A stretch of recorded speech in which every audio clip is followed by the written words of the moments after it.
Frank Delaney stood 3 steps back. I knew right then. This wasn't going to end quiet. The red hat dipped low, screamed into his blind wife's face. No one stopped her. She pointed. She spat words like they were law. The white cane slipped, tapped once, rolled, didn't matter. Frank didn't flinch, didn't speak. But his knuckles went white. Sunset hit the lake behind him. Police didn't move. Neighbors watched. She thought silence meant fear. He was just counting. She performed for a crowd. He built the stage. And she'd regret every word. Frank didn't keep the cabin for its value. He kept it for the night his wife last saw the porch light, and for the wooden sign, weathered, cracked, that no one ever noticed. But he remembered every cut in that grain.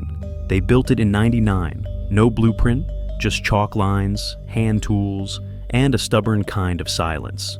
The land was nothing then. No HOA, no rules, just dirt, trees, and sky. Frank knew soil like other men knew football stats.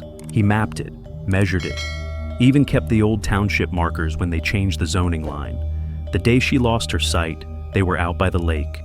She tripped on a root, laughed at first, said the sun looked dim. 2 weeks later, it was gone. He never moved the bench they were sitting on, didn't repaint the railing she gripped, and the sign, Delaney, 1999, was still bolted to the wall behind her chair. Faded now, but not to him. He carved it, letter by letter, before he ever told her he loved her. Frank wasn't loud, didn't speak unless it mattered. That didn't mean he wasn't watching. It just meant he was building something. Quietly. There was a leather notebook on his shelf, wrapped in twine. Smelled of old cedar. Inside, folded 3 ways, was a mineral rights overlay. His initials on the corner, notarized, dated 2000. He hadn't opened it in years, didn't need to. But last week, when the gate came down, he found it. Didn't rush, didn't call anyone, just laid it flat on the table. When people like her show up, they think history is whatever fits in a clipboard. They measure by fences, by bylaws, by noise complaints. But Frank, he knew time by the way, wood ages. By the way, silence fills a place when you build something that stays. So, no, he wasn't backing down. He was just remembering where the lines really were and making sure she crossed every single one of them. Delaney, 1999. Still there, still legal, still his. They didn't knock, just taped the notice to the post. Community Risk Mitigation Assessment. Stamped, dated, backed by bylaws no one remembered voting on. She wore tactical red, not the color. The posture, MAGA, hat forward, clipboard pressed to her chest like a badge. Marlene Whitaker, newly appointed HOA chair. Didn't scream, didn't need to. Frank watched from the edge of the gravel path, 3 steps back, exactly where she wanted him. Or so she thought. She didn't look at him when she spoke. She looked at the cops, 2 of them, standing still. Arms crossed, no radio chatter, no movement, just presence. Enough to say, this is legitimate, enough to make neighbors stop and pretend not to listen. She gestured at the old gate, called it unauthorized modification, said the town was expanding compliance protocols, said access routes had to remain unobstructed. Frank tilted his head once, nothing in his expression, but his hand rested on the pocket with the folded map. Marlene scribbled on the form. 1 stroke. Firm. Enforcement date. June 15th. The pen snapped back against the board like a warning shot. Frank blinked slowly. Not because he was surprised, but because he'd seen it coming 3 board meetings ago. She turned then, looked at him, finally said, "You can contest this in writing." Didn't wait for an answer. Behind her, HOA contractors were already measuring. The gate, the fence. One man held up a level, another took photos. Everything felt official, and too fast. Frank didn't move. He watched her hat instead. Red, vivid, smug against the dull green of the yard. It wasn't politics, it was posture, power without empathy, control without invitation. The white cane sat beside the door, still untouched, still visible. Frank didn't speak, because he didn't need to stop her. He just needed her to put it all in writing, every form, every timestamp, every officer who didn't step in. This wasn't a mistake, it was documentation. And documentation can collapse a person from the inside out. Sometimes watching it happen feels worse than living it. I've been in rooms like that too, where silence feels like the only option. If this story sat with you, tell me how you would have handled it, or just stay for the next one. Frank wiped the sign once. That was all it took. The dust cleared, and the wood spoke louder than he ever did. Delaney's Ridge. Since 1999. Still there. Still legal. Still visible on camera. The officers behind him didn't flinch. One leaned casually against the squad car, but the red light on the body cam blinked steady. Recording. Cataloging. Frank stepped back, didn't speak, but his hand lingered at the bottom corner of the sign, like he was marking something, or remembering something only he saw. Inside, the cabin was colder than usual, not from weather, from the weight of knowing. He opened the drawer, not rushed, not theatrical, just quiet. A red string waited inside. He tied it once around a file stack. Not new papers, old ones. HOA letters, survey maps, minutes from town meetings no one attended but him. Each document dated, each annotated in pencil, small, firm lettering in the margin. He placed them in order, one by one. The latest, an email from the HOA secretary. Marlene was CC'd by mistake. Attached, early drafts of the risk mitigation policy. Different wording, different intent. Before they softened the language, Frank printed it, didn't react, just placed it inside the folder marked pretext. Outside, the contractors were back, measuring again. One set a level on the fence post. Another asked if Frank would sign a waiver. He didn't respond, just pointed to the officer across the road. Let them talk to each other. That night, he walked the property line, phone in pocket, recording quietly. Not hidden, but not declared either. Not out of fear, out of habit. A neighbor passed, didn't wave, didn't smile, but slowed. Looked at the sign, then the window, then at Frank. He touched his cap, one tap, and walked on. Frank stood still. That was all he needed. Not permission, not support. Just that look, someone else seeing it, finally. Because silence only works if someone's listening. And tonight, the town had begun to hear. The trap was set. Paperwork aligned. The game had started. But only one side knew the rules. Frank didn't stand, didn't raise his voice. He just leaned forward. Mouse clicked once. Reply, all. Subject, meeting verification. Quick one, he typed. Was there ever a signed attendance sheet from June 12th? Sent. The silence that followed wasn't digital. It was real, thick. The kind that comes when someone in power realizes they just got called. By someone who never needed to shout. Across the room, Marlene blinked, then laughed, too loudly, said, "Of course there was. It's on file." But she didn't move to show it, didn't open the folder in front of her, just looked around, waiting for nods. No one did. Gary, vice president of the HOA. He looked down, then to his left, then pulled out his phone. Frank didn't flinch, didn't look at him. Just adjusted his glasses. Another neighbor leaned in. This one hadn't spoken in months. He frowned, whispered, just loud enough. "Wait, I don't remember signing anything." Then it cracked. The projector screen behind Marlene lit up.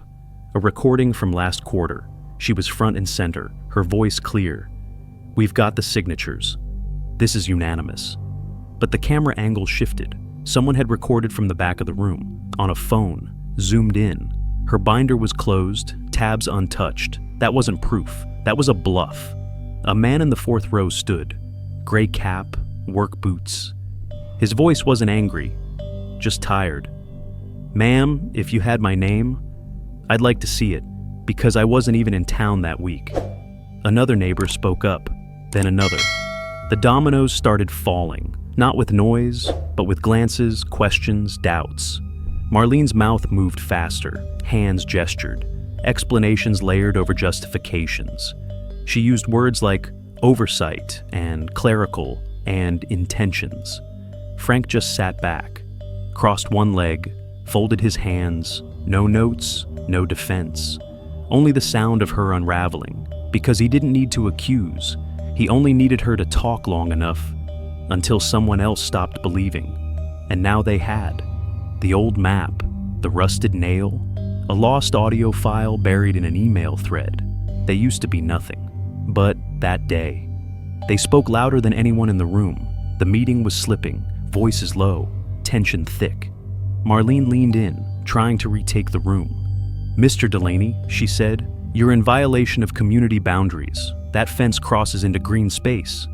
Someone muttered. Frank didn't respond. He just unrolled a faded map across the table. Faded ink, but clear enough. "This," he said, tapping a small symbol, "is a mineral boundary marker from '99. Registered, surveyed, never moved." Someone near the window squinted, then turned to look through the glass. A hush rolled across the room. There it was, a rusted nail, right where the post met the cabin. Then Frank pulled out a USB, plugged it in, pressed play. The screen flickered, grainy footage, fixed angle. A woman in tactical gear stepped into view, Marlene. She grabbed the old marker sign, yanked it down. Her voice was sharp, echoing. "No one cares about this anymore." Gasps.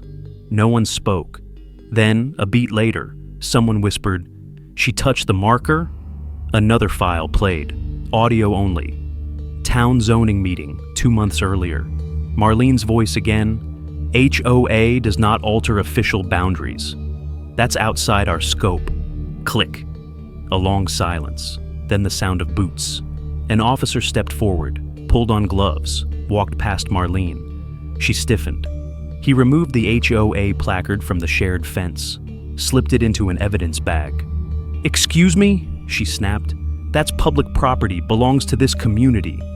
The officer didn't raise his voice. He just looked at her, dead center. Community never approved it. Then turned, walked. Marlene's face cracked. Her eyes darted to the crowd, but they weren't with her anymore. They were staring at the nail, the post, the boardroom screen. Frank leaned back, didn't smile, didn't speak. He simply tapped the map once more. He never moved the marker. She did. And now, everyone knew. Frank didn't speak at the hearing. He didn't look back. He just walked out before they could even adjourn the session. That evening, he sat on the cabin steps. Same spot, same angle of light. The cane leaned beside him, untouched but close. He reached into the crate, pulled out the old wooden sign, the one that read, "Delaney's Ridge." Since 1999, faded, crooked. He brushed the back, found the original nails. Gently, he fastened it back onto the post. It hung a little lower than before. He didn't fix it. Let it stay uneven, let it remember. The sun dipped low. A breeze caught the edge of the flag. It fluttered twice, then settled again. The same wind rustled the pine trees, nothing more. Behind him, the screen door creaked, then a pause. She stepped out, one hand feeling the edge, no words. She held out her hand. He reached, held it. They didn't face each other, just sat, side by side, far off, tires on gravel. A kid on a bike slowed down, looked at them, didn't wave, just nodded, then kept riding. Frank watched the wheels spin into the dusk, then turned back to the sign. He didn't need to win. He just needed this porch, this marker, this quiet. Everything else had already fallen into place. The crowd left slowly. No one said her name. No one asked Frank if he was okay. He didn't look at them anyway. He was already walking back. The air was different now, lighter, but not soft, like something sharp had finally snapped loose. At the cabin, he set the old sign on his knees, ran a thumb along the edge. The crack was still there, same one from 25 years ago. He found the post, lined it up, hammered twice, then once more, just because. It didn't hang straight, but he didn't fix it, not this time. The flag above the door caught a breeze. It moved slow, like it wasn't sure it had permission. Then it waved. He sat on the steps. The cane rested beside him, not held, not leaned, just there. The cabin door creaked. She stepped out, paused at the frame, felt for the rail with one hand, then reached out the other. Frank didn't look, just took it, like they'd done it 1,000 times. A shadow passed on gravel. Kid on a bike. Stopped, looked, no questions, just nodded. Like even the young ones could feel it now. The shift, the rightness. Frank didn't speak, didn't smile. He just let the sun hit his shoulders. Let her hand stay in his, let the quiet tell the rest. Not everyone wants to win. Some just want no one to touch what they've guarded too long. A cabin doesn't speak, but it remembers. Where the cracks began, where the first name was carved, what was taken, what was returned. Some battles don't need fists. They just need someone who remembers longer than others pretend. Frank never raised his voice, never raised a hand, but he stood longer than those who stormed loudest. Sometimes, justice is quiet. It's not the verdict. It's not applause. It's a hand placed back on old wood. A crooked sign nailed in place. A flag that still moves when the wind decides to return. People forget that truth doesn't fight for attention. It just waits until the noise stops. There's a kind of power in patience, not the passive kind, but the kind that knows what's really yours will still be there when you're ready to pick it up again. Some things don't need to be reclaimed. They only need to be held long enough for the world to remember they mattered. Because silence isn't surrender. It's just the sound justice makes right before it settles.